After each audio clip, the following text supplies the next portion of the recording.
Hello மக்களே, இவன் மம்டி தூக்கிட்டு வேகமா எங்கடா நடந்து போயிட்டு இருக்கான் அப்படின்னு பாக்குறீங்க. அட ஃபிளாஷ்பேக் சொல்ல போறாங்க.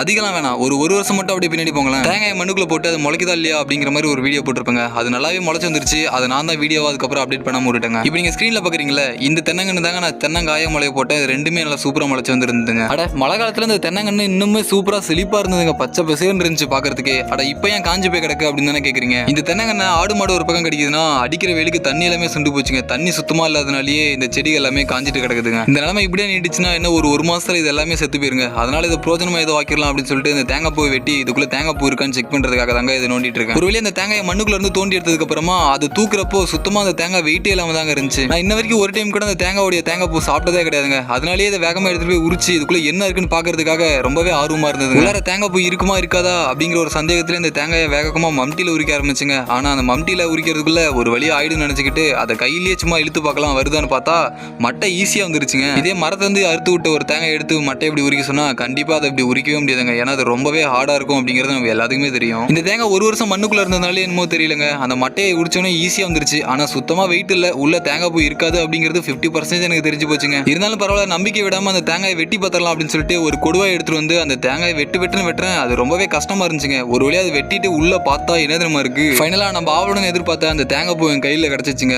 ஆனா இது கிடைச்ச உடனே எனக்கு சந்தோஷமே இல்லை. ஏன் தெரியுமா, அதை அழுத்தும் போது ஏதோ பஞ்சு அழுத்துற மாதிரி இருந்ததுங்க. சரிடா தேங்காய் பூனா இவ்வளவு சாஃப்டா தான் இருக்கும் போல அப்படின்னு நினைச்சிட்டு அதுல இருந்து என்ன ஸ்மெல் வருதுன்னு சொல்லிட்டு ஸ்மெல் பண்ணி பார்த்தா அதுல இருந்து ஒரு ஸ்மெல்லுமே வரலங்க. அதுல இருந்து ஸ்மெல் வரலாம் என்ன, அதோட டேஸ்ட் நல்லா இருந்தா போதும் அப்படின்னு சொல்லிட்டு அந்த தேங்காய் பூ டைரக்டா கடிச்சு சாப்பிட ஆரம்பிச்சிட்டாங்க. அது கடிச்சதுக்கு அப்புறமா ஒரே வேலை கீழே துப்பிட்டு தான் பாத்துக்கோங்களேன். அதுக்குள்ள இருந்த தேங்காய் பூ எல்லாமே காஞ்சி போச்சு போலங்க. அதனால ஒரு ஸ்பான்சை கிடைச்சா எப்படி இருக்குமோ அதே ஃபீல்ல தாங்க இருந்துச்சு. இன்னைக்கு தேங்காய் பூ சாப்பிட ரொம்பவே ஆர்வமா இருந்தாங்க. கடைசியில் என்ன ஏமாற்றம் தான் கிடைச்சது.